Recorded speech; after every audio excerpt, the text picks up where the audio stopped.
The voice of Husker Nation is on the air. This is Hail Varsity Radio. Insight, opinion, expertise, along with the biggest names talking Nebraska sports. Join in with the show at 402-489-1240 or 1-800-825-5865. Now, here are your hosts, Chris Schmidt and Elijah Herbel. Great to have you in on a Thursday. It's Hail Varsity. Chris Schmidt, Elijah Herbel, and you. The starting five shout-outs coming up momentarily. Want to be a part of that? Just jump into the stream.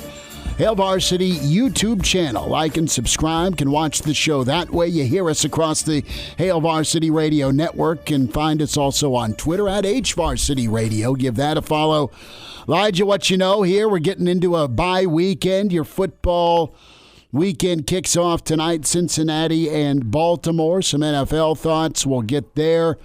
We'll talk a little volleyball, but thoughts on Nebraska's fixes on offense, presumably here before your great trip out west to L.A. Brandon Vogel going to join us from Counter Read and get his thoughts on things. Really awesome story today from Vogues on Counter Read. We'll get his thoughts there. Really some pretty good photography linkage in the article, in the column, to Dana Holgorsen and his love for Red Bull when he was at Houston. In hour two, Gary Barnett joins the show, the coach, the Hall of Famer, with us at 5. Damon Benning going to spend some time with us. I always love checking in with DB on Thursdays. And then Danny Burke, Burke's Best Bets, some NFL, some college, maybe a little NBA to get into. So, question for the stream, question for the listeners on the Hail Varsity Radio Network. Maybe you still partake, but kind of in honor of Dana Holgorsen, is there a limit? Do you set a limit on energy drinks / Red Bulls? And do you partake in blackout juice? That's what vodka Red Bull? Yes, yeah. Me and my buddies have referred to vodka Red Bulls as blackout juice for a while. There's a couple of weddings that we were physically there, and let's just say the night got away from us with vodka Red Bull, and away it went. Happens to the best of them. It happens to all of them. Happens to the worst of them, too. Happens to all of them. So that's what I'm saying. Have you stopped drinking vodka Red Bulls is the question of the day. There's a specific time and place in my eyes for a vodka Red Bull, and I might have... Because you're, what, 25, 26? 25. Yeah. 25. Coming up on 26 here. What's the jump off point where you switch to whiskey or beer, or if you do mixed drinks, it's Morgan and Diet? To me, it's the vodka Red Bull is never the first drink of the night. If you're starting with a vodka Red Bull, you're in for a time. To me, it's drink 3. Oh, it's the change up. No, it's like whenever you've had the first 2 beers and you go, man, had a lack of sleep last night. I only got like 6.5 hours. It's catching up to me today. I need a jolt. A jolt. Yeah. That's whenever the vodka Red Bull comes in. And you always limit yourself to 1. Okay. No more than 1 vodka Red Bull for Elijah Herbel, or else it'll really get out of hand. That's like the nights where it's like I am up until 5 a.m. for no particular reason because I can't fall asleep. Just bouncing off the wall. I have a bit of a caffeine sensitivity where it's like, man... there's no reason for me to be up right now, but I just simply can't fall asleep. So, yeah, I limit myself to 1 vodka Red Bull. In terms of Red Bulls in general, also depends on the day. I tend to have about a 2 or a 3 p.m. cutoff with my caffeine consumption, or else, again, I won't be able to fall asleep. You are up playing Call of Duty till the cows come home. So, yeah, but Husker football game days are my exception, where I tend to have... You might drift into 2? Well, I'll have my cup of coffee before the show, and then for pregame, I should say, and then I'll have my whatever caffeine, whether it's more coffee or a Red Bull during the show. I'm not going to judge you, nor will our devoted listeners, if you have that cup of vodka Red Bull before the show on Saturday. No, I don't. And then during the games, a little more caffeine. And then after the game, it's a post-game show. Depending on the vibe, it might be another vodka or another Red Bull at that point. It might be a 3 vodka Red Bull post-game show. We have no linkage into this. Lincoln Scanner on Twitter. Last night, apparently south of the Children's Zoo on A Street, there was a man actively getting naked in the middle of the street. We don't know if there was vodka Red Bull linkage to that or not, but check out Vogue's column, Counter Read, and the picture, it's got Dana Holgorsen doing the cougar sign, and behind him we're talking forklift cases of Red Bull. Right. I mean, he could have, for all we know, taken a picture of it at Costco. You know, the old shelving behind the drop back or the backdrop. Yeah. So yeah. The theme is the vodka Red Bull for the Nebraska offense. Well, before we get into that though, is Saturday night going to be a vodka Red Bull night for me? I'm going to a Lincoln Stars game. At least that's the plan. What you're going to do? The problem is all they're kids out there playing hockey. No, I know, but it's a party. Yeah, that's the thing. I'm trying to balance those two. Dude, it's a party. And it's like, I was looking up the roster. I'm like, oh, the youngest kid's 16.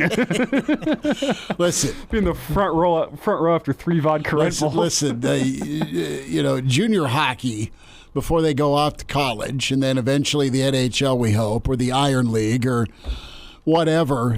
It's a good time. You are meant to go there. Purchase a strong mixed drink or 3, and hope a fight breaks out. That's the playbook. What, on the ice, not in the stands? Yes. Well, vodka Red Bull kind of night. so that's your playbook Saturday. That is your playbook. But at what age? Breaks out. Who are they playing? Are they playing the Lancers? The Fargo Force. Okay. Yeah, Fargo might roll in with some foil on their knuckles. Just maybe. 489-1240 to get in. 800-825-5865. Can email Chris at hailvarsity.com. At what age did you stop hammering vodka Red Bulls? We'll get to the starting 5 shout-outs here in a moment. Who's with us? And we'll get to football, too, I promise. Yeah, we're loaded up. We got plenty of football. We go to John, though. John with us here on Hail Varsity. John, thanks for calling. How we doing? Good. Hey, I want you guys to put a quick percentage on Holgorsen being the OC next year. I hang up and listen. Thanks. Okay. There we go. John is asking, what's our percentage of Dana being the OC next year? I like that phone. Just cutting straight to the point. Yes. I would say a healthy 70%. I'm about the same as you. That's about where I'd put it. I'll get back to you once we see what the next 3 games look like. Well, I think you want to have that feeling out process with a guy. Well, to me, it's really about what does Dana Holgorsen want to do? Does he want to call plays? Yes.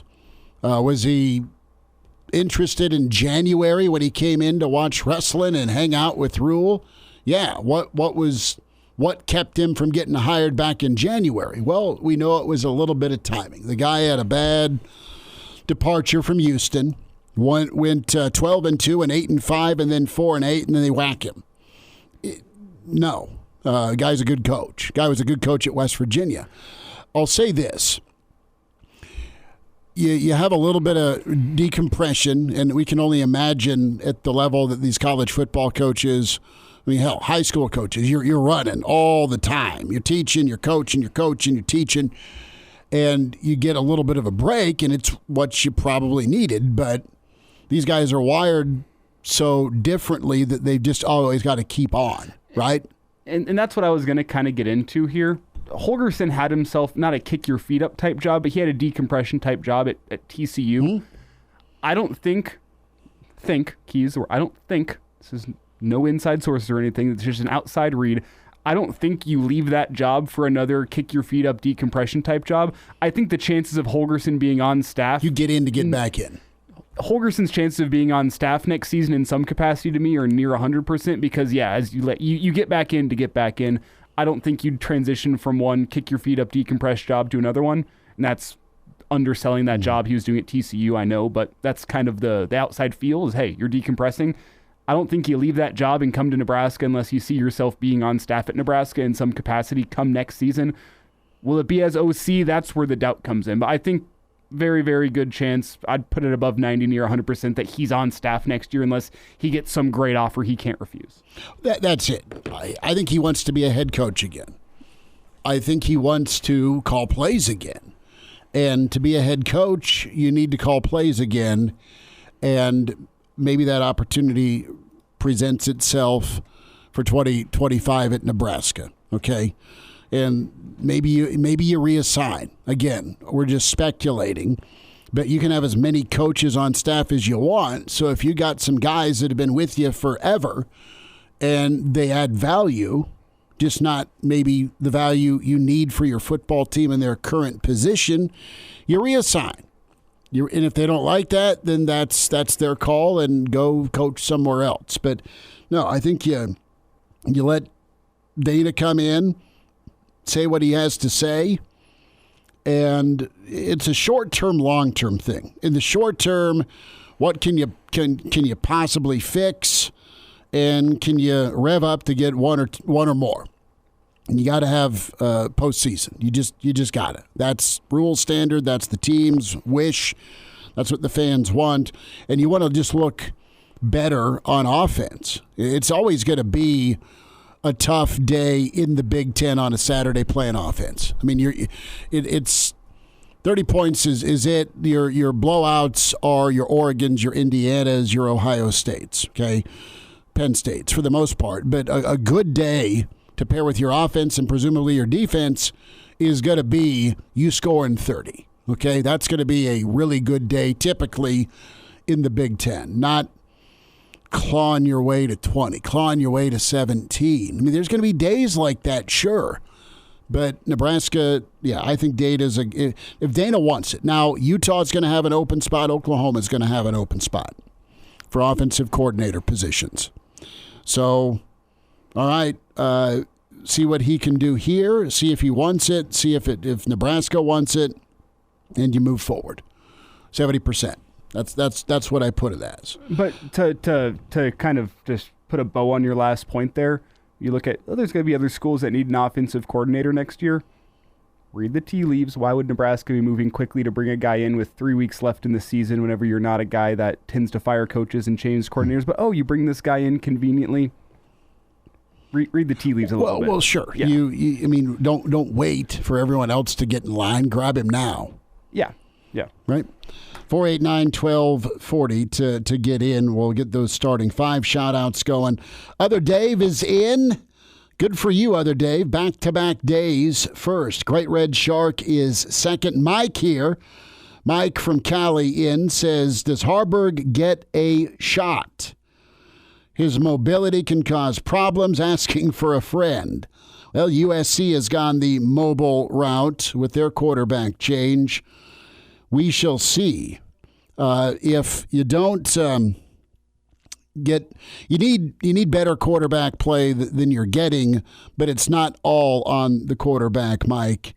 Is Harburg going to be better for your offense? And if you get time to throw the football, and if you get time to get better at running the football, if your offense kind of gets it figured out, then I think Dillon's your better quarterback right now. The mobility, I totally get you, but maybe sprinkle some more of that in. Mm-hmm. What do we got? We go to Pete.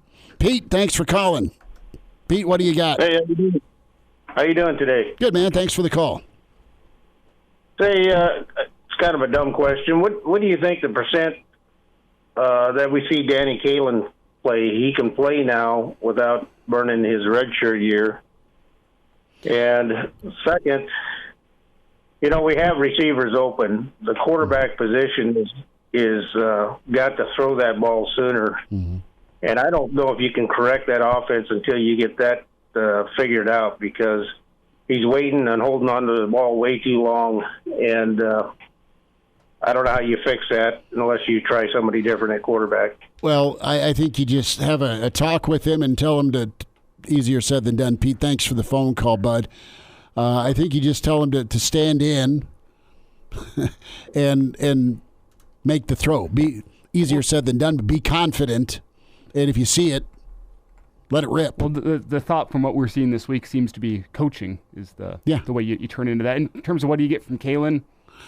You already have a freshman now that was good and then is struggling. I think you'd be throwing him to the wolves. Yeah, I'd be surprised to see Kalen at all this year. Yeah, let him continue to groom. Who do we got? We go to Paul with our last 60 seconds. All right, Paul, go for it, bud. Hey, guys, a couple coaching questions since it's the coaching hour. Holgorsen, does he have any particular ties to Oklahoma or Utah? Well, just the Big 12. I mean, and I know they're in the SEC, but that coaching fraternity he was at Oklahoma State years ago. So, no. Sure. No. The other thing I think is, Holgorsen's next move may be OC in college to get a look-see as OC in the NFL. Maybe he's one of these guys that wants to go be an OC in the NFL. Maybe. And the other coaching question, Raiola, is he getting the job done on the offensive line? Hard to say. Like, your team's given up quite a few sacks. The run game's not consistent. What's being called versus what's believed in is kind of where I'm at. Is the offensive line better? I think it's better than it was when Casey Thompson was at quarterback, but is it where you want it to be? No. It's not where it needs to be, but it's better. That's the way to go. Yeah. That's what I say. It's good enough. And is it the cook or is it the ingredients? No, it's both. Hail Varsity Radio is live. Now, back to Schmitty. Schmitty's a great guy, but he don't have a brain. And Elijah. You want me to speak? When I point at you, yeah. On Hail Varsity Radio. Back with you at Hail Varsity. Chris Schmidt, Elijah Herbel. Tuck is in. Arlo is in. Thanks for the calls last hour. We'll have time the rest of this hour as well. Uncle Larry is here. Anonymous checks in. Justin is here. Good to have everybody in the stream. Good to have Brandon Vogel on the stream with us here from Counter Reed. CounterReed.com. Scuba Steve. Also, Terry is here along with Brian. Vogues, good to have you, man. Mr. Snitley, part of the Boulder Peace Treaty, says liquor before beer. You're in the clear. Loved your picture of Dana Holgorsen with the wall of Red Bull that was attached to your column. We asked the question, at what age did you or even have you stopped drinking vodka Red Bulls, or blackout juice is what we deemed it in college. Where do you weigh in on the vodka Red Bull as drink of choice? We got you muted, bud. That's on me. Okay. Now, We're fire. back. It's occasionally a tool that falls farther and farther back in my personal toolbox these days. So I don't know if I ever officially retired from that particular race, but I'd be surprised if there's an occasion where I run it again in the future. Let's put it that way. You just pull out the old multi-purpose tool, which I believe would be a Coors Light or something of the sort. That's more my speed at this point. Yeah. Well, I love the Red Bull to this offense, Vogues, and we spent a lot of time talking data this week, and Holgorsen's got a great track record. You dug in though with not only his background as head coach, but what he brought to the party for offenses as an assistant. Yeah, so there's this number from a kind of analytics site called Mackley Sports, which is called Standard Wins, which is just a model, and it's but one model. It doesn't mean it's the gospel on its own. That basically tries to measure, and it does this for all position coaches, head coaches, tries to measure like how many wins a coach is contributing to a team's total compared to average. And Holgorsen in 19 seasons as either an offensive coordinator or a head coach at West Virginia or Houston, he was a positive standard wins guy in 14 of those years. And I mean, and there's a lot of like offensive numbers that you can dig into as a coordinator in particular. I think 5 of his 6 offenses averaged at least 39 points. And there's some other stuff too that makes it kind of an interesting fit from what Nebraska has stated it wants to do offensively and his background. But I think big picture, and one of the things I included in today's newsletter at Counter Read was like, it's hard to make the argument that like he doesn't make his unit or his teams better. How does that translate in an analyst role? We'll see, but I don't see a lot of downside for Nebraska in making this move. One of the things I brought up, Vogel, earlier this week is to compare what Matt Rhule's doing with the football team to Hoiberg and the Nebraska basketball team, where after 2 years, Hoiberg really retooled how he wanted to run his offense, the kind of guys he needed, where he was recruiting to, how he was recruiting. There was a real stylistic change for Fred Hoiberg after that second year at Nebraska. Could this be a similar move, bringing in Dana Holgorsen with Matt Rhule at Nebraska? Like, you look at the Big Ten as it's expanded to the West Coast, a guy like Signetti's come in. I mean, you look at offenses, it's not the same 3 yards in a cloud of dust conference that it used to be. I still think it's run first, but it's not that same offensive identity that it was even 2 years ago. Is that fair? Could you see this as a part of Matt Rhule's retooling process with his rebuild, a guy like Holgorsen? Yeah, I think it could be, particularly if he, he's here now as a consultant / analyst. Like, who knows what his role is in 2025, to be determined on that. But I think you bring up a good point. Like, good coaches, particularly in a transfer NIL era, adapt. And I mean, I think this has been true for probably like a decade plus. It kind of rarely gets treated that way. So, Bo Pelini, as an example, it's like, oh, he's a defense coordinator, he's a defensive head coach, they're going to do their defense thing. Well, he made a pretty big shift offensively between Sean Watson and Tim Beck and incorporating the QB run. And, it was not quite good enough at the time, but you really can't argue with the results that he got at Nebraska. Nick Saban at Alabama made a pretty big shift in terms of what they decided to do offensively. So I think as we go into this, as rosters become more fluid, the coaches that can adapt and kind of see the change coming are the ones that have the leg up, as opposed to those coaches where you're just like, well, maybe Lincoln Riley is an example. It's like, oh yeah, excellent offense. That's just what they're going to be. Have kind of never got defense piece of it figured out. You've got to be willing to adapt. And I would say bringing in a guy who isn't just from like the air raid tree, but played for Hal Mumme and Mike Leach in college when they were developing that at a small school in Iowa, it is definitely that. And so we'll see where it goes from here. Confirmed, we will be chatting with Hal Mumme tomorrow. So that'll be a ton of fun. Brendan, what should we ask Hal Mumme about regarding Dana Holgorsen? Do you have any questions you'd like us to get to?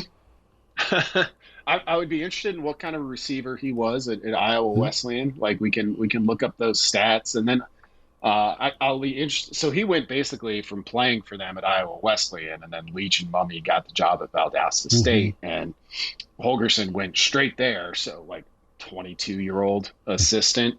Those Valdosta State days would probably be interesting.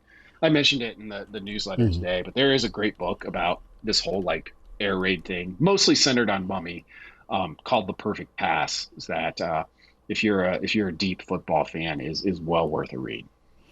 Vogues, you mentioned the quarterback mobility piece that's necessary in offenses, and it was a talking point post Ohio State, right? With Dillon able to rip off a 40-yard run when Ohio State was in man coverage, and you see Mahomes do it from time to time. You've seen other quarterbacks that are pass first, second, and third still use their legs to eke out 3 yards, 5 yards, or rip off a 20-yarder. It's more of the pro style or pass first guy versus the Lamar Jacksons of the world, who Lamar just kills it. I mean, the guy's incredible. Do you think that is an ask? Because, a few questions in our stream, a few questions on the phone lines are, still about Harburg because of that mobile element to help the run game. Is that something that Nebraska allows, turns back to as not the option, but a option? Dillon's going to be cleared, it sounds like, for SC. I mean, that was earlier this week, but the guy is still dinged. USC went to the bullpen, right? They're going to use their mobile quarterback that is a guy that can run enough. So do we see more of that these final 3 games? Yeah, it's a good question, and it might depend a little bit on like the weather we get over the remaining 3 weeks of the season. Raiola's play, we all know what it's been during the 3-game losing streak that Nebraska's had. And Nebraska has had plenty of fault to go around, but you just look at the numbers and it's a pretty steep drop off for what they've seen from quarterback. So I've been a little bit surprised that Nebraska hasn't used Harburg as a little bbit of a curveball more often. We've seen him in there. Not a lot at quarterback, but I'm a little bit surprised he hasn't gotten a series or something like that. So we'll see if that's something. I mean, the running quarterback question is a big one, and I think kind of existential for college football right now. I almost kind of think the running quarterback era in college football is the dual threat era, would be the better way to put it, is almost dead, at least at the top of the sport. Like, we could run through the playoff teams, and how many of those are Taylor Martinez types, where their biggest strength is running the football. I think what you want, and what we saw from Raiola against Ohio State, is a quarterback who's not afraid to pull it down when there's a big play to hurt a defense that way. And we haven't seen that often enough in Raiola's true freshman year, which might be totally just explainable to inexperience. But if I were starting a football program today, and given the choice between dual threat and a pocket passer, I think I would go pocket passer. Wow. Okay. It's Brandon Vogel with us here on Hail Varsity Radio. And along those lines, Brandon, do you think, whenever you look at the top of the sport, it's guys that are pass first, but they have that threat of the run.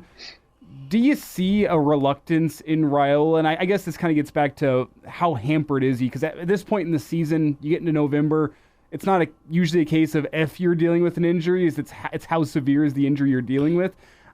Do you think that little bit of reluctance compared to early in the season, where even on the occasional zone read, he'd take it around the outside for 5 yards, does that make you wonder what his status is?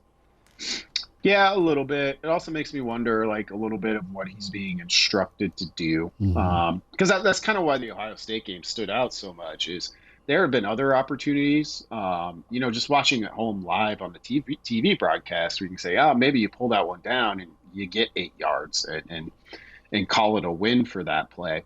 And that wasn't happening. So I think there was some reluctance there. But again, we don't know exactly what he's being coached on with that specific point, because it's clear he's athletic enough to do kind of the thing that I was talking about in response to the last question of just if it's there, if you can hurt teams, pull it down. It's kind of like John Elway back in the day. He wasn't anybody who was gonna outrun guys, but he would take it down and get tough yards, and when it was the smart play, he would make that play. And I think that's what you're trying to get to. And if Raiola's not quite there yet, maybe that's not a big surprise. But I do think it would help this Nebraska offense overall if we saw a bit more of that. Brandon Vogel with us from Counter Read, counterread.com. We'll keep you just a smidge overtime, Vogues, so we can dive into some volleyball. Huskers in Oregon get rocking. The John Cook West Coast Tour is about to happen, going to happen tonight. So we'll get a volleyball thought or two. We'll hear more from Vogues here about Counter Read. Hang tight. Next hour, we'll spend some time with Coach Barnett, get his thoughts on Holgorsen, Nebraska, their final 3, and then Damon Benning also with us. Hail Varsity continues. Like and subscribe, Hail Varsity YouTube channel. And now, back to Hail Varsity Radio. Some overtime. Brandon Vogel continues with us here on Hail Varsity Radio. Brandon Vogel, counterread.com. Loose Lips chimes in on the quarterback. Says a lot of folks watching the games part-time are Harburg guys, and he ain't the guy. It's what Loose Lips is saying. Question here from Tuck Vogues. We gotta have to do an Ask Vogues anything if Vogues agrees to it. Dangerous segment to agree to. Vogues is gonna have computer problems shortly. Tuck says, "What does Brandon think of our chances are the next 3 games?" Vogues, you ready to declare victory here? 3-0, 0-3, 1-2. How's it gonna happen? I'm ready to declare they won't go 3-0, nor will they go 0-3. Okay. So there's about if you use looking at some of the power rankings and implied spreads, like there's about a 30% chance Nebraska goes 0-3. If you accept those odds as relatively accurate, which I do. So I think they'll get one. This USC game is interesting. By some of those power rankings currently, FPI at least, this is the best team Nebraska still has to face, which makes people hate power ratings, and I don't necessarily buy that either. You're coming in at an interesting time with the Trojans, so I think their best shot, obviously at home, is against Wisconsin, and then against Iowa. A lot of it probably depends on where Nebraska's at. If they're 0-2 post-bye, like if they're 5-6 and need to win that one for a bowl game, don't love it for the Huskers. But assuming that's not the case, broadly, Iowa just plays the kind of game that Nebraska's going to be in for the most part. Now, they do it better than Nebraska still, and yes, the offense has gotten better, but I don't look at that Iowa game, and I think Iowa's pretty good right now, as one that's just off the table for Nebraska. So I think if they go 2-1 over these final 3, that's a pretty big win, based on how I kind of look at those final games. It's a good way to finish out. I mean, if you can get out of November 2-2, you'll absolutely take it. 3-1 to be better, but that's a tough ask. How big's the? You'd take 1-3 in a bowl game. Let's be honest. With the mood around here right now, you'd take it. You wouldn't love it, but you'd take it. Yeah. I mean, for Nebraska, from a program perspective, I think they got to have it. 1-3. Yeah, for sure. So Nebraska at Oregon tonight. The Fighting Uncle Phil's number 12 in the country. Huskers on fire. They also have Washington Saturday. Bogues, give us a quick preview, bud. Here, Oregon and Washington with Coach Cook and company making their way out west. Yeah, pretty fun road trip for a Nebraska team that's been a lot of fun so far to this point. Oregon's a program that we've seen climb pretty high in fairly recent years, and they're good again. Their Pablo ranking, which is kind of the volleyball one I always look at, has them right there with their AVCA ranking, so that seems pretty true. So Nebraska's going to get tested. It's definitely going to be one worth staying up a little bit later tonight, I think, to watch. Washington, a little bit of a step behind that, but still a good program with a storied history and a pretty long history with Nebraska, considering they weren't in the same conference for a long time. So when we got word of the new Big Ten, road trips like this in volleyball were one of the ones that kind of had me a little bit excited. So I'm looking forward to watching both those matches. Brandon, before we get you out of here, your bye week plans, a Saturday vodka Red Bull in the cards for you. What are you thinking? I'm going to be hunkered down for SEC football. I can't wait for that 2:30 and 6 p.m.er. Yeah, I don't know my bye week plan yet because it's largely kid directed. So we'll see what the 2 toddlers need this week. I would love to just park on the couch and watch football for 15 hours, but that's probably not in the cards. So I'm going to have to be selective in terms of like, okay, which block do I really need to see? Is it the morning slot, the afternoon, or the night? And try and play my hand that way. Well, if you got to pick one, you go in Georgia, Ole Miss. Say you get the old football pass at 2:30, or you picking Bama, LSU. Mike the Tiger is going to be live on the sideline, apparently. Yeah. Well, I think Georgia probably gets the job done against Ole Miss. So I think Alabama, LSU has pretty big ramifications for what's to come in terms of the national scope. So I'd probably choose that one. Saw a bowl projection the other day that had Nebraska, LSU playing in Tampa in a bowl game. Plus, so. I think it was our friend Tim Verghese who tweeted today, the added draw of LSU Bama is with Mike the Tiger on the sideline. You can watch Brian Kelly feed Nussmeier to Mike the Tiger should he throw an interception. So that's an added benefit that you could see in that game. Coach, no, give me the keys. Give me the keys. The Nussmeier rolls in, thinks it's the injury tent. No, we're going gladiator in here. Coach, why are you handing me steaks? Why are you putting it around my... Just shut up and get in the tent. Steaks and a short sword.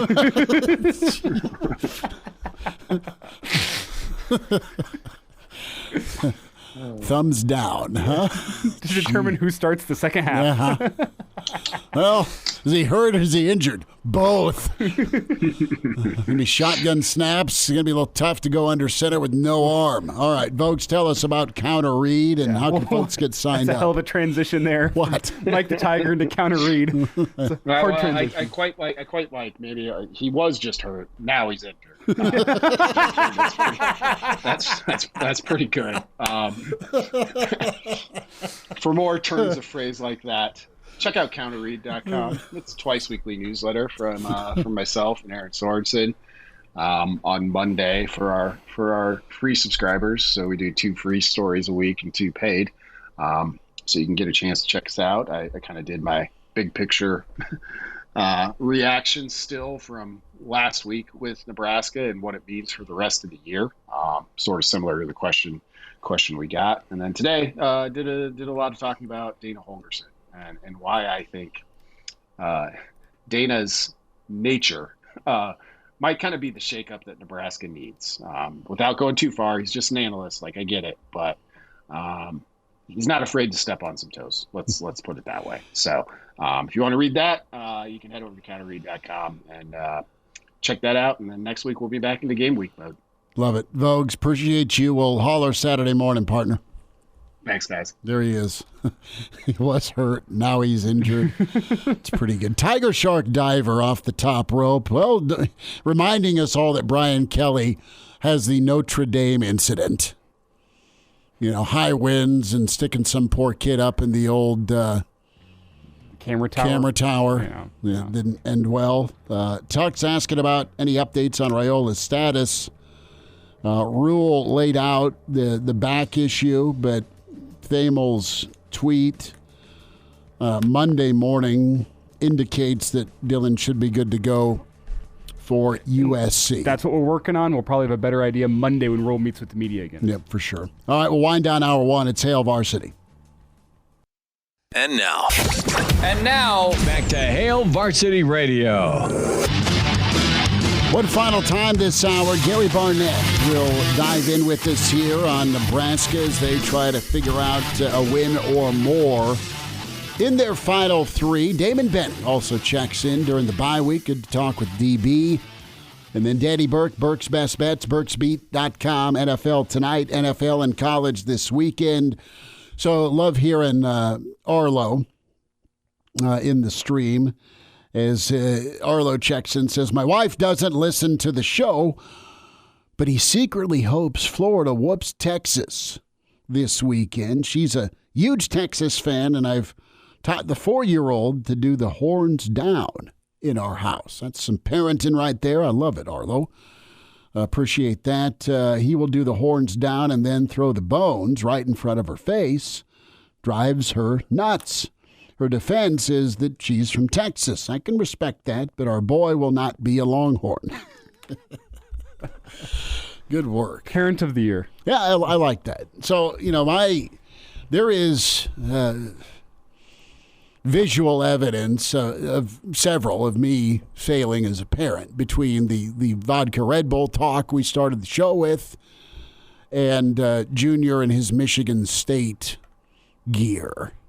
And that's kind of bled over to the lovely wife. They both will, whenever Izzo comes to town, be wearing their green. And I know Freddie Ballgame and company, they like Michigan State too, just not when you play them.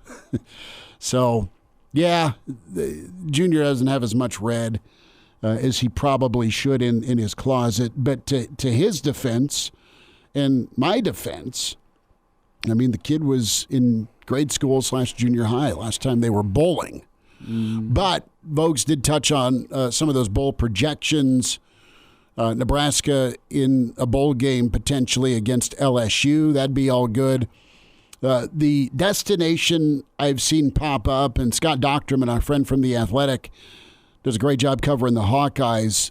When it comes down to filling these non-playoff bowl spots as you get into the semis, your home game openers, I should say your playoff home field host sites.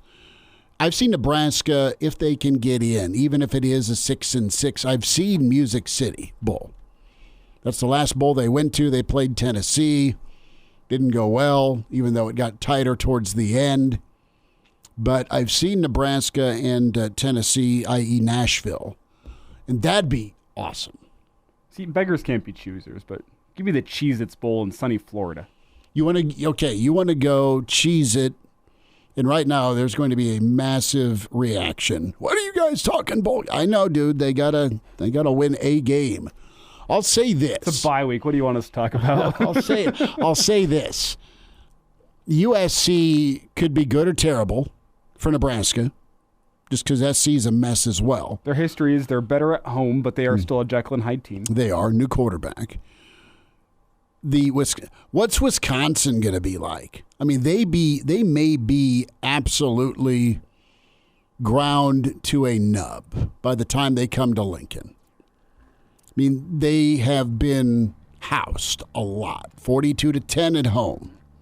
Bama. Annihilated. Absolutely crushed by Iowa on the road. Hung in there, but still 2 touchdowns to a backup quarterback. Night game in Madtown. Penn State gets out of there 28-13. What's Oregon do to them the week before Nebraska plays? Coach Barnett's on the way next hour. The voice of Husker Nation is on the air. This is Hail Varsity Radio. Insight, opinion, expertise, along with the biggest names talking Nebraska sports. Join in with the show at 402-489-1240 or 1-800-825-5865. Now, here are your hosts, Chris Schmidt and Elijah Herbel. Back into it. It's hour 2. It's Hail Varsity. Chris Schmidt, Elijah Herbel. Let's talk to the Hall of Famer, Coach Gary Barnett with us. You get to go to West Texas. How we doing? Oh, well, we're gonna do fine. It's a great weekend for us because all the things that we needed to have happen all happened last weekend. And Kansas State got beat, Iowa State got beat, and so now we're in control of our own destiny in this deal. That makes it worth going. It's a hard place to play, though, as you remember. Oh, big time. I think the old Pirate went speed limit on Nebraska about 20 years ago, 70-10. That's been burned into Nebraska fans' memories. Is Lubbock charming? Is Lubbock weird? Is it a snake pit? How would you characterize West Texas? It's just fine. It's flat, and it's, a lot of oil and ranches. the city's just fine. It's got a huge Hispanic character to it. I just remember in the hotels that we stayed at, when we would drive to the stadium, we were going down just regular neighborhoods, and everybody was out in their car waving a banner, and we were 2 or 3 miles through just a little small neighborhood. Everybody was involved. And then, of course, when something exciting happens, they throw tortillas on the field, and you got to wait till they get the tortillas off, all that sort of stuff. But my first time I ever went there, we go into the stadium to practice, and there's a guy standing there with a puppet, and it's a puppet of me. And he says, "Hey, old man, I'm going to gut you." And I said, "What?" How about this? The guy's a business professor at the university, and he stands out there and has these puppets of the coach coming in. And so I'm going, where in the world am I? So the old puppet show. Oh. My Lord. So I think Schmidt asked, is it weird? I think we can call that weird. So that's weird. How is the likeness, though, of the puppet? I didn't pay much attention to it. I was a little too concerned that he might actually do what he said he was going to do, so I just moved on by. My strength coach was right behind me, and he said, "Coach, keep going, I got this." And the guy says to him, "We're going to gut you too." Man. Said, whoa. And then there's, of course, the pirate that roamed the plains for a lot of years there. Was it entertaining, those pregame chats before kickoff? Oh, it always was with Mike. It really was. And we were 2-2. He got me twice. I got him twice. Both times we lost down there, and both times we won in Boulder. We intercepted them 6 times in 2003 in the game and lost by a point. Oh, wow. So, yeah, I mean, I think we had them like 20 to 6 at halftime, or 20-0 at halftime, and had 6 interceptions. We had a great game plan, but we couldn't move the ball. Gary Barnett with us. He is off to Lubbock Buffs at Texas Tech. So we're going to keep with this Lubbock theme. Dana Holgorsen is now in Lincoln. Phil Snow also. New set of eyes. We'll get your take on UCLA in a moment, but I want to get your thoughts on Dana, knowing him like you do from the Big 12. Your thoughts with Dana. What can Dana actually do to the offense here in this short turnaround time? You had 2 weeks till USC. Well, Dana just has a different way of looking at things. And, when you bring somebody in, you bring them in to hear the different things, not to hear the same old stuff. So Dana just has a different way of looking at it. And, his perspective from being with Mike and running his own show. Dana's brother actually played for me at North. He was on the team when I got there, and so I got to know Dana just a little bit from that. But his brother Nick was a quarterback for us. So it just gives you a different perspective. You don't have to buy into it. You don't have to accept it, but it's always good to hear somebody else's take on what they see. We get stuck just looking at it the same way and the same eyeballs. We don't see things as they are. We see things as we are. To bring in somebody else whose eyes see something different than yours see, then it's your choice to make a decision and listen to it, but it's always good to have them. Coach, the two sides of this from Husker fans that you hear is one side, well, at least Matt Rhule's doing something. At least there's a new set of eyes on the offense. We'll see if anything changes. The other side being, well, either make a change at offensive coordinator or don't. What's bringing in a new set of eyes going to do with 3 weeks left in the season, 3 games, I should say. What's your take on that? I know Colorado experienced some drama at the OC spot last year. Is there value in making a change at OC at this point in the season, or do you see the value in bringing in a guy like Holgorsen and just getting a new set of eyes on? Can that realistically change anything with Nebraska's offensive fortunes over the final 3 games? Realistically, not. I don't think that's ever a good idea.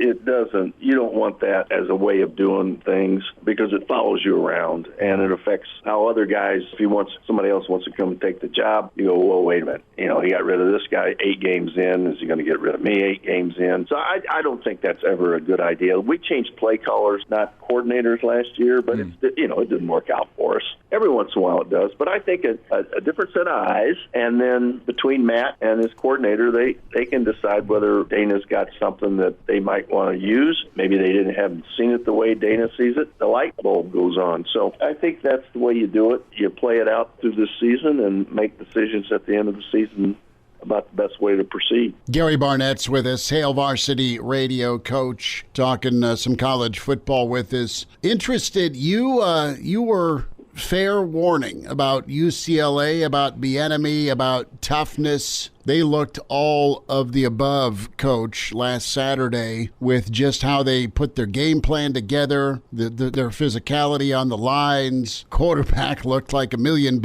and Nebraska got beat 27-20, and the fan base is enraged still. You can kind of see UCLA on the move with Bieniemy and them settling in. What did you think of the performance? What did you think of the ball game? First of all, UCLA's got players, and I know there's a tendency to look at UCLA as being soft, but they've got athletes all over the place, and there's more down the street from them than we could ever find in the state. And so they got players, and they've got a new head coach that hasn't been a head coach, and he's growing into it. Eric Bieniemy is a sage veteran. Kids either really buy into him or he turns them off, but if they really buy into him, they're going to be tough. That's what you saw happen. They rushed for what, 140 yards, and they've been rushing for 60. So they more than doubled their rushing yardage. You know, the same old thing with Nebraska. You turn the ball over, throw interceptions. It's hard to win any game. And, Gabers had a great game, but Gabers is always the quarterback Garbers. He's always been capable of that. He just gets banged up every once in a while. So, they had a bunch of penalties, but they had a good game, and they were physical. And, if you're not ready for it, it gets you. You can't live with turnovers. That's just the biggest deal. Is it, Coach, with 3 games left on a 3-game skid now, 1 game away from 6, but you've been there for a couple of weeks now. Couple of years. Yeah, that too.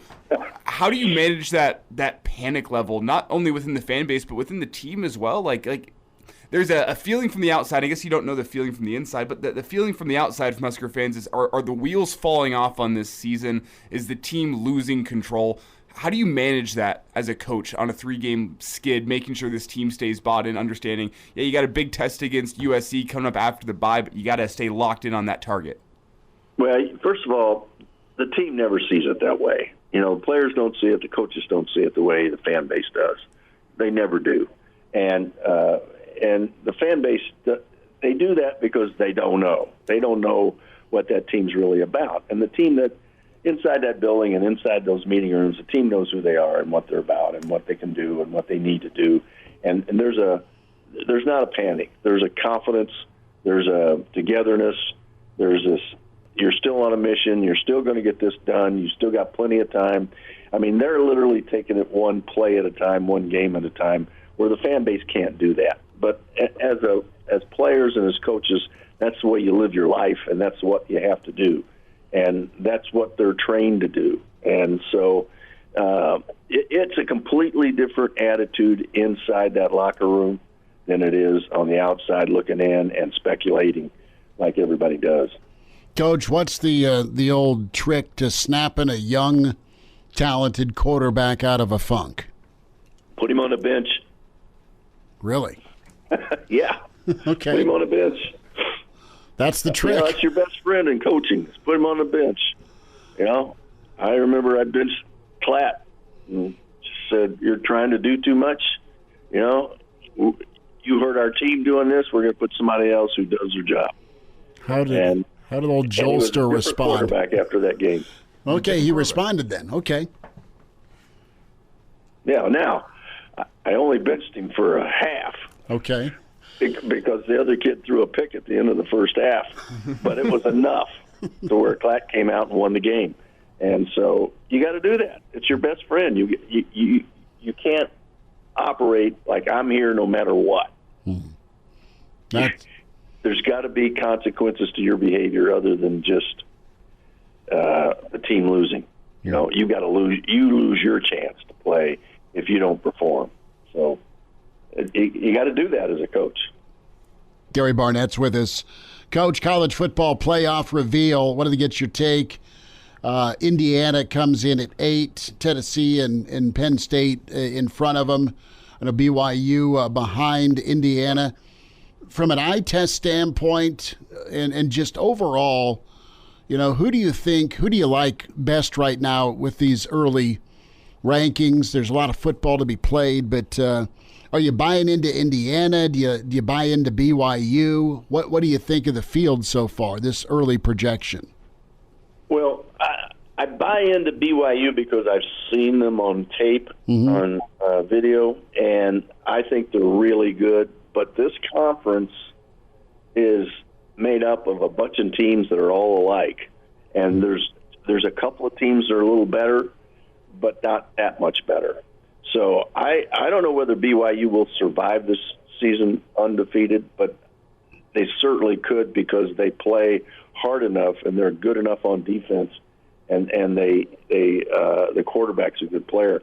Indiana, I'm a believer in Indiana. I look at their schedule, and there's no question that they're probably going to be a playoff team. I really do see 4 Big Ten teams getting in, and I see, 2 for sure SEC teams. I don't know about 3 because they're slaughtering each other. I don't know that there'll be more than 1 Big 12 team get in, but we haven't gone through this before. But as I heard conversations on this yesterday, I'm saying, boy, of all the years to have a 12-team playoff, this is perfect because there are so many teams that just so little separates them that you have to have a 12-team playoff or, to make this any kind of a fair playoff system. So I'm thankful that we are in a 12. It's going to create unbelievable excitement and energy and enthusiasm for the game. And it's just building. I mean, start of college football is great, but now you get towards the ends. I mean, it's crescendoing out there like crazy with interest. So I think the playoffs, the bowl seasons, it ought to be terrific. Downhill freight train, man. It's going to be incredible. Quick rapid fire, Coach, before we get you out, and it's fun to chat with you. Thank you again.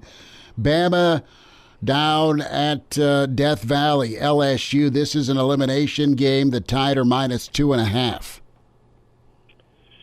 Yeah, I don't know.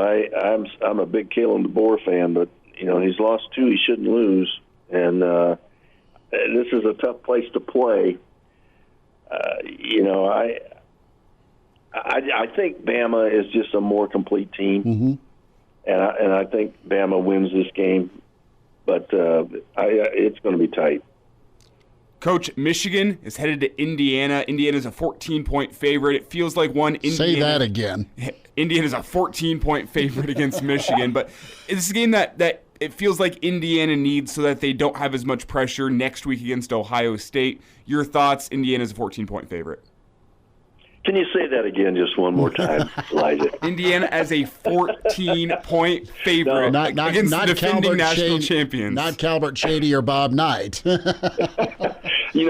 think Indiana wins. I don't think they win by 14. I think Michigan's got too much pride, but I do think Indiana wins. They're really good. Danger zone for Iowa State. They got walked off by Texas Tech last week, and they're now down in Lawrence. And Coach Lance needs a win this season. It's kind of derailed for KU. You look at 4 of the 5 teams that were ranked in the top 25 in the Big 12 all have losing records. And KU's one of them. KU's one of those teams that was picked. The quarterback's a really good player. I think Iowa State responds. They're playing in Arrowhead. That's not a real exciting place for a college game. They don't fill it, I don't think. It's not that kind of atmosphere. I think Iowa State responds. It's not like they got thumped last week. They just barely lost that game. Coach, we'll get you out. Georgia is at Ole Miss. Lane Train, man, that's to 2:30. He's not happy that it's 2:30. He'd prefer it at night, but Georgia, they've shown the ability to snap out of it just in time a couple of times this year. They've also looked incredible. Georgia in any danger against Ole Miss? Yeah, I mean, they're only 2.5-point favorites, right? So, I think they got a chance if Lane gets them going because they're one of those teams that can just explode on you, and then they could just lay down too. So I don't know. I think for the good of college football, I'd like to see Ole Miss win this game, so I'm going to go with Ole Miss. All right. Coach, enjoy West Texas. Get some tortillas, and we'll holler at you again next week. Appreciate you. Chris. Great being with you guys. Good stuff with Coach Barnett. Always talk ball with Barty. 5:05, excited to do that. How about a little DB? Damon Benning, part of Hurrdat Sports, of course, 7 to 10 weekdays, part of the Husker Network. DB on the way. And now, back to Hail Varsity Radio.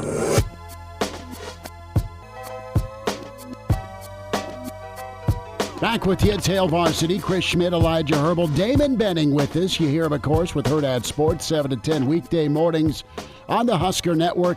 DB, we catch you heading to practice from time to time. There's beeping at times. If push came to shove, are you cutting the yellow wire or the blue wire or the white wire? The one that doesn't cause the explosion. I make enough messes, so I'm going to pick the one that causes the least amount of destruction. How about that? You're just cutting all of them, huh? Yeah.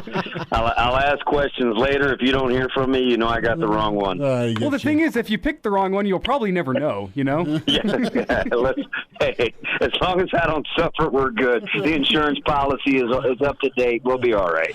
Yeah, something's creepy when the lovely bride hands you papers with a smile, sign here, right? Yeah. Wait, or you get the proverbial, hey, we're sure on the beneficiary, right? yeah, don't worry, we're good. 100% to you, dear. Love you. Oh, wow. You know, let's keep with the insurance theme, huh? You got Dana. Oh, I like that. You're creative. A little policy is in Lincoln now. A little bit. You got Dana Holgorsen in town, and you've watched Dana for years, man. And I remember Elijah and I talking to Coach Leach about him, and he'd always have some sort of he had a Dana tone. Dana. I mean, so they just got a kick out of him, and of course was a really good coach for Leach. But good on Coach Rule for bringing in those eyes. Yeah, so there's a couple of things I like. Number one, so there's my three favorite characteristics about Coach Rule, that I would like to embody. He's competitive, he's other-centered, and he's got really good self-awareness. And you're seeing two of the three, actually three of the three. You can make a case for being other-centered, too. You're seeing two of the three on full display. He's self-aware enough to know, hey, let me take a look at myself, too. This process, let me evaluate it.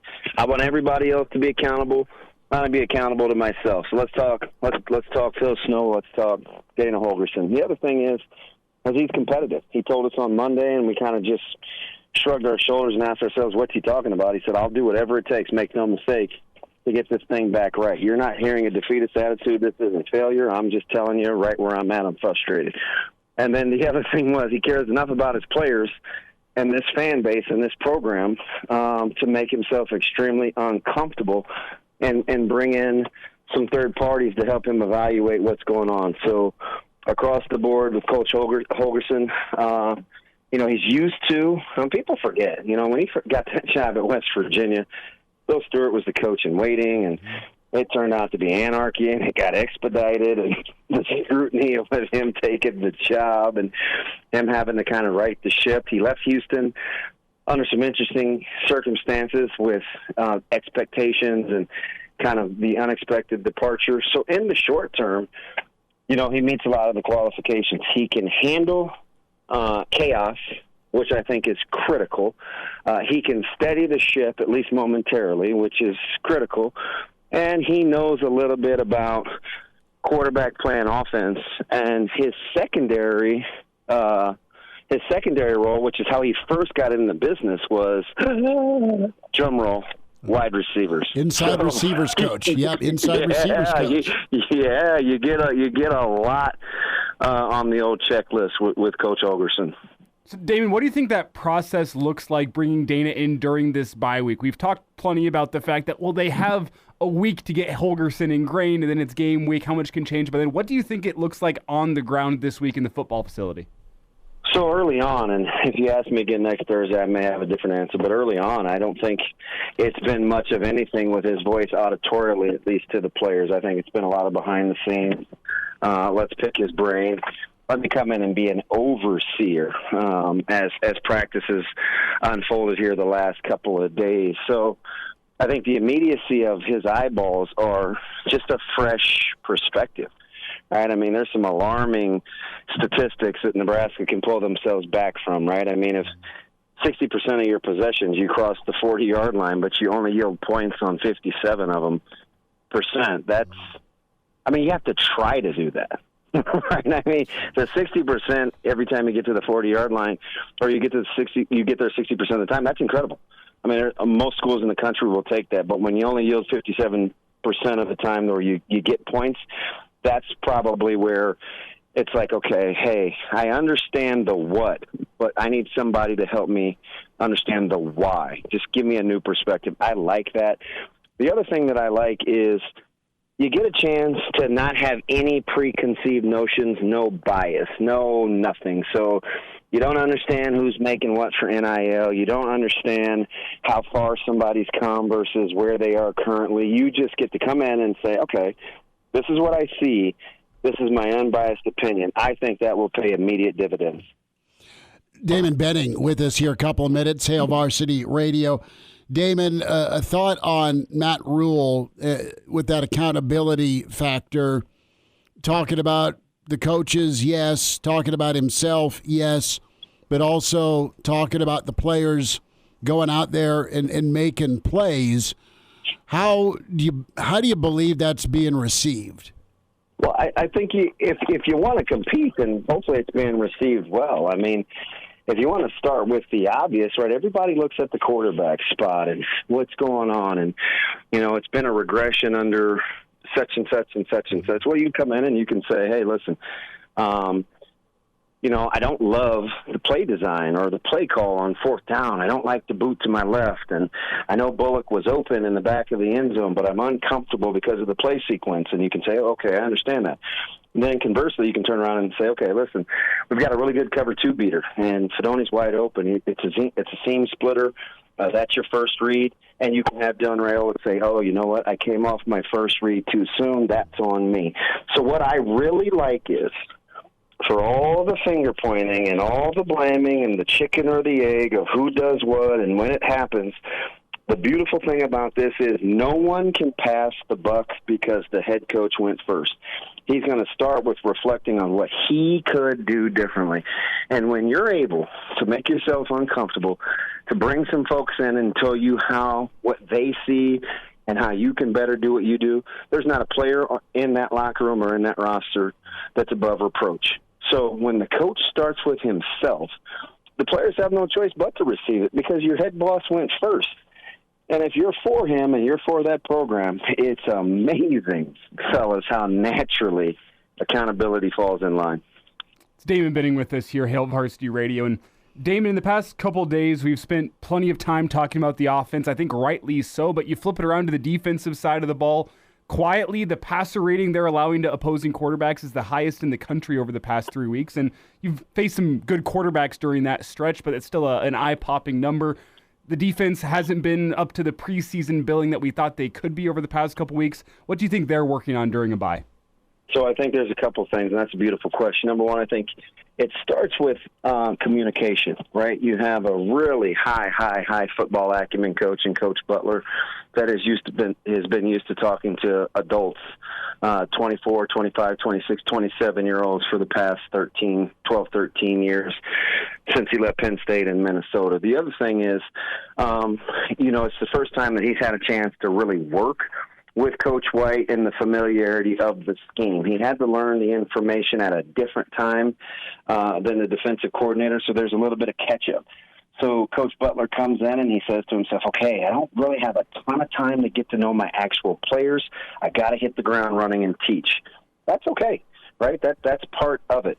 But what happens is in crunch time or when you got to sit down and you got to marry coverages to run fits to fronts, there are these critical times where you understand that those other folks have a dry erase board and a marker and they can draw up plays too, where you immediately got to get on the same page. So the one thing I agree with you that the defense the last couple of weeks in some particular areas has looked a little vulnerable, but what they've shown is their ability to adjust. For as bad as they were against Indiana, they were very good against Ohio State. For as bad as they were in the first half against UCLA, they were equally as good in the second half. So I don't panic as much as except for if you look at the totality of, or the context of what you said, right? You know, the passer rating, hey, it's been elevated. But I look at what's happening within the game. They were miserable against Indiana in Bloomington, and they were really, really good against Will Howard on the road in Columbus, especially getting off the field on third down, even though he got off to a good start efficiency-wise. And again, I referenced UCLA, right, the slow start versus the corrections. You have to get inside the film when you look at this defense, because while you may want to bottom line it and look at statistics, to the good or to the bad, because they have really good defensive statistics by all measures. It's a good defense. It's top 20 in the country as we sit here. But in the same vein, you want to use stats to the positive. There's areas to grow, and I think it's with communication and making sure that you're on the same page in terms of marrying coverage with run fits. It's easy to say, hey, it's 3rd and 7. They're in a 2-by. Why aren't they closer to the wide receivers, or why don't they play more man-to-man? Well, you know, there are times in man-to-man, and it's 3rd and manageable, you're worried about quarterbacks running or DBs turning their back to the quarterback and having got – well, shoot, we saw Dillon go for 38 yards against Ohio State. Why? Because they were playing man-to-man. So situationally, you have to understand the give and take of how you want to marry coverage with run fits, and there are times where there are some other high-priced guys. I mean, Eric Bieniemy was in the NFL. Like, quality coordinators are a real thing. Chip Kelly is a coordinator. And what Nebraska is understanding is it is a very well-coached league. If you have some holes or you have a little chink in the armor, there are plenty of quality minds that are looking at what you do, and they're saying, okay, I can exploit that. And, yeah, are a couple of these opponents coming off bye weeks? Sure. So you have to know that you're going to take a little bit on the chin, but it's important for you to keep evolving and adjusting, and I think that's the critical stage in which we see Nebraska defensively right now. Damon Benning with us here on Hail Varsity Radio. We'll wrap here with Damon here, a little bit on the other side, some OT with Damon. And then we'll sneak in some Danny Burke time. Burke's Best Bets, burksbeat.com. He's got play tonight we'll tell you about with the NFL, Cincinnati and Baltimore. A good Thursday night game. It's better than we deserve. Finally. This is strange. That was a killer early for Cincinnati this season. Shootout that Baltimore won. We'll wind it down with Damon Benning. It's Hail Varsity YouTube channel. And now, back to Hail Varsity Radio. Damon Benning with us. You hear him, of course, with Hurrdat Sports, 7 to 10 weekday mornings. Damon will wrap with college football playoff ranking reveal. What's your thought on Indiana? Just right, too high, too low, in at 8? They're probably about right, because I think two things can be true at once.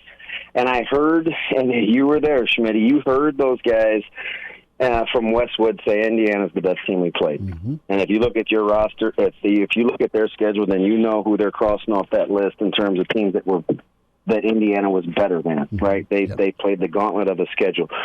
So I can acknowledge that Indiana's a really good football team. I love them conceptually. I love the fact that they've got a roster full of winners. I like the fact that their coach gives 2 cares about what the general consensus is. Mm-hmm. He's highly, highly motivated as a 63-year-old. But I can also say, listen, man, the strength of schedule hasn't been very good. Have they beat the heads in of their opponents that they should? Absolutely. But if you're looking for tiebreakers, which I think strength of schedules are, right? They're not the end-all, be-all. They're, if all things being equal, will go to this, then I think that's where you slot Indiana accordingly. I think it would be a coin flip on a neutral site game if they played Ohio State, and we'll figure it out because they have to play one another. But I don't have a ton of problems with where Indiana is if you can acknowledge that they're a really good football team, but let me know that, hey, we'd like to see a little bit more from them, I'm okay with that. I'm just thinking out loud here about 4 from the Big Ten getting in, and what's that margin for error with Indiana if they go in with just say it's a double-digit loss, 10-point or so. Tell you what, if they play Ohio State tough and they prove more than formidable, you could easily make the case that Oregon, Ohio State, Indiana, and man, don't look now, but UCLA and Iowa are going to tell you an awful lot about where that Hawkeye football team is. And don't forget, Nebraska has that one looming later on as the season. But fortunately, you didn't ask, but I'll tell you, I think Nebraska will be bowl eligible by the time they get to Iowa City. Love that. Okay, he's calling for good November. I like it. I like it. Pre-Black Friday. Damon, they'll figure out a way to get one. That's for sure. That'll be good. Damon, be good. Have a great weekend, and thanks for the time, man. Appreciate it, guys. Have a great rest of the show. Good stuff. Damon Benning with us. A little overtime with Damon. Let's welcome in the pride of Chicago, Danny Burke with us. Burke's Best Bets, burksbeat.com, Stocastic, and the fantasy football site as well at Danny Burke 5 on Twitter. Danny, how we doing? You got the mustache rocking. That's right. We got Movember going, trying to be like Elijah a little bit. I know he's been repping it for quite some time. Figured I'd join him and try to get the mojo switched up for our football teams, huh? I mean, I guess Elijah's doing okay with Bo Nix and the Broncos. Who would have thunk it? Depends on the week. Okay, relatively speaking, but as a Bears fan, Huskers fan, we got to switch up something, guys. Well, and we'll see. We might put you on the spot, Danny. Odd Shopper also, where you can find Danny Burke's work. As the Chiefs and Donks hook it up down in Arrowhead, but tonight, love the Broncos money line. But let's get to tonight. You should 7.5 is the line here, but you've got Cincy and Baltimore. That number is 6.5. Baltimore crushing comeback and win for Baltimore in Cincy week 2. Danny, you got a prop? What's the angle tonight here with Thursday Night Football? Yeah, I got to play on the total here, and it moved all the way up to as high as 53, and that just seemed a bit aggressive to me. And I get the sentiment in wanting to back the over, right? You have defenses that have shown vulnerabilities in the passing game, both sides. Offensively, they've been very efficient, especially in the red zone. But there is a trend that does support this. Now, again, I'm not solely betting it based off a trend. I thought this was pretty interesting, though. But totals of 52+ on Thursday Night Football since 2003 are 14-5-1 toward the under. That's just kind of a side piece to why I also like it. I mean, it's familiarity, right? You're playing within your division on a short week, and you have this home team being the favorite. It should be a Ravens game where they control the tempo. They control the clock with Derrick Henry running the ball, Lamar Jackson getting the reads he needs if he wants to keep it. So I think it's going to be a little bit slower of a game than a lot of people are anticipating. If it was down into the upper 40s, even at 50, I'd probably stay away. But again, I just think 53 is way too high in this spot. So I'll take my chances and watch it from an uncomfortable standpoint and take the under. So that's the official play I've made. Also, by the way, remember, T. Higgins out in this game. Zach Moss was on IR, Orlando Brown Jr. So Cincinnati's really banged up. That's why you see the spread so high, and why also I think the Bengals may struggle offensively on the short week. The one prop I lean toward, consider Zay Flowers over 4.5 receptions. Now, I looked at this earlier in the day, and even then it was chalky at about minus $145, but he's averaging about 5 receptions, 73 receiving yards per game. Last matchup against the Bengals had 12 targets, 7 receptions. Our projections at Stocastic had him at about 6 receptions. And the last 3 games for Cincinnati, opposing receivers are averaging, the top receivers being, averaging over 7 receptions in those spots. So if there's a receiver to go with, I would strongly consider Zay Flowers if you don't mind laying some of that juice. Danny Burke with us here, Burke's Best Bets, Hail Varsity Radio. And Danny, before we get to college football, what else do you like on the NFL slate coming up this Sunday? I already said I love the Broncos money line. I think that's a great spot for them. The Chiefs, one day less of prep. Mahomes maybe on a bum ankle, kind of like the Broncos, worth a shot. But what do you like on your NFL Sunday? Yeah, I can't say I joined you on the money line, but I have no qualms about taking the points. Like you said, coming off a short week, overtime game, and obviously divisional matchup too, I think it's not a bad spot. And Kansas City has not been a team for the past 2 years who wins in dominant fashion. They've set records by the small amount of margin they've won. by on a consistent basis. Like, it's really remarkable. And look, your Broncos, their defense is tremendous as well. So I definitely would lean toward taking the points.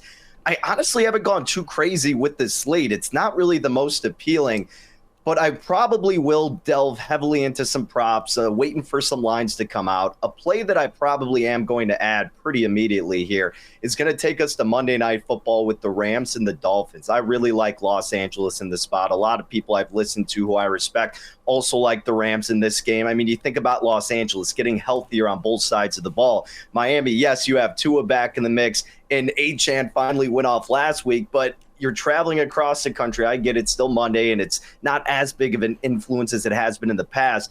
But this Rams team, I mean, look, they even played tough when they were missing some of their guys. Now you have the Cooper. Now you have Puka, and you got Kyron Williams getting into his rhythm. This Rams team should be more about like a 2.5-point favorite. And right now you could get them just laying a point. So I'm probably just going to lay, minus $1.20 or whatever it is on the money line. But that's probably my favorite play right now is the Rams to win outright on Monday night.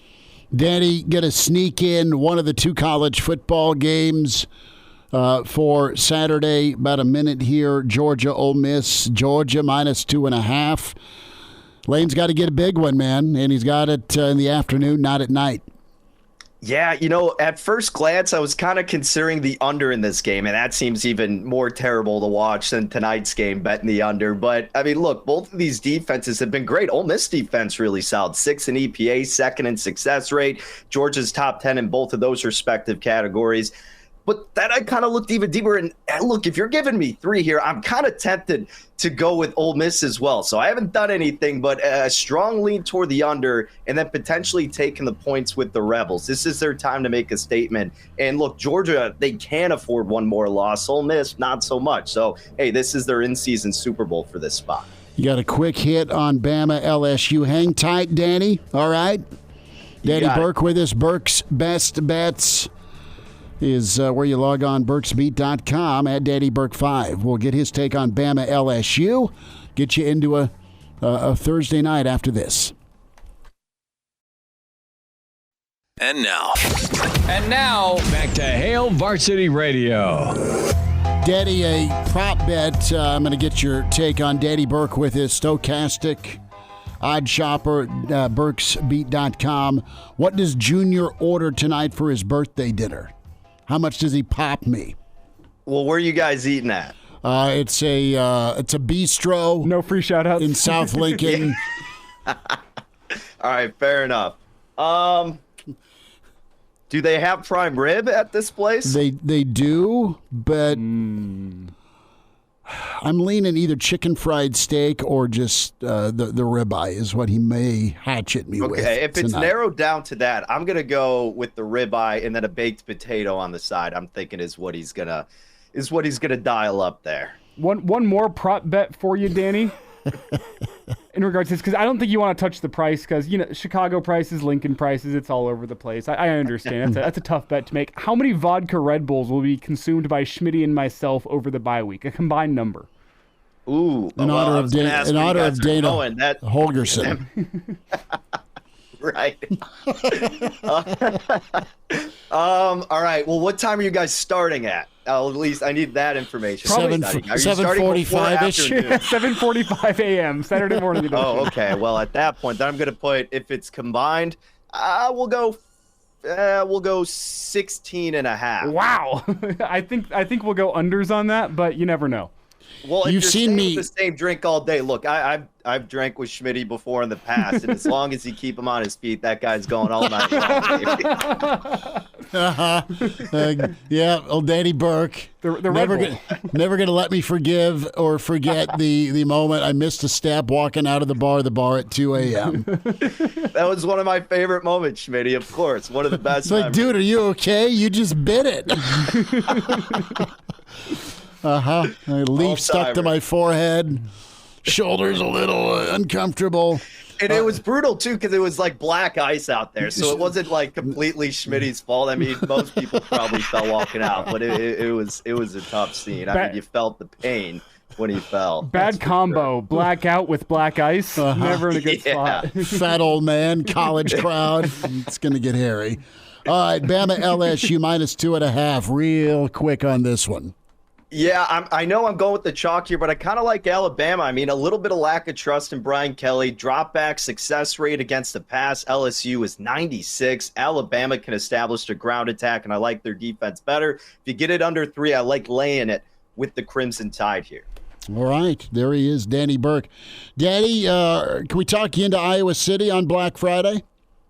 Hey, you don't have to twist my arm. That's one of my favorite games. The ending's not as favorable, but, a bunch of my friends, my sister went there, so I'm usually getting crapped on. But, hey, great college town to watch. We're there. We're there.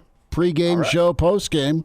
Might have to. All right, look at that. I'll bring my sleeping bag for the hotel room so you can even get the bed if you need a place to stay. Well, you might have to fight Junior for that, but it'll work out. Daddy, folks can find you. Give the website again and the Twitter. Yeah, at Danny Burke 5 on Twitter. Stokastic.com is for the DFS stuff. Betting-wise, Odd Shopper, all the information on the Twitter. Like I said, at Danny Burke 5. Appreciate you guys. Take care. Danny, be good. Love it. He is challenging you for King of the Mustache. I mean, he's got that thing. Yours is glorious. Tom Selleck is jealous. Mm-hmm. But Danny has got the is he, ginger-ish? He's not red. He's not completely red. He's pretty brunette. Yeah, brunette. Get your eyes checked, too, next time you fall. All right. Next time you want to talk crap about my mustache. Your mustache is fine. Back at 4 tomorrow. Hell, Mummy, good to be with us.